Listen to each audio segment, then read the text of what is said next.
জামায়াতে যোগ দিয়েই বললেন, এই দেশে কোনো বিধর্মী সংসদ প্রতিনিধি থাকতে পারে না। বরগুনা ২ আসনে জামায়াত ইসলামী মনোনীত সংসদ সদস্য প্রার্থীর এক নির্বাচনী জনসভায় ৮০ ভাগ মুসলমানের এই দেশে কোনো বিধর্মী বা অশোভনীয় সংসদ প্রতিনিধি থাকতে পারে না এমন বক্তব্য সামাজিক যোগাযোগ মাধ্যমে ছড়িয়ে পড়েছে। বক্তব্যটি ঘিরে এলাকায় ও অনলাইনে আলোচনা তৈরি হয়েছে।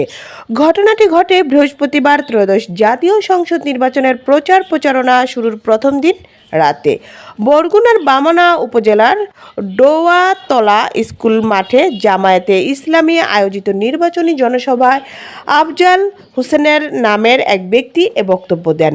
জনসভা চলাকালে তিনি জামায়াতে ইসলামীতে যোগ দেন বলে আয়োজকদের পক্ষ থেকে জানানো হয়।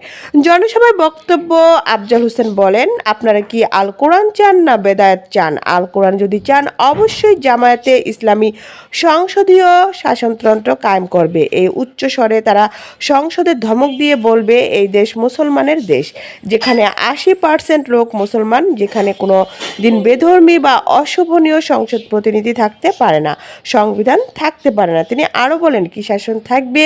আল্লাহর কোরআনের শাসন থাকবে। আজকে চুরি করলে যদি হাত কেটে দেওয়া হয় আর এই এলাকায় চুরি হবে, সেই শাসন আমরা চাই। The world news, Dhaka.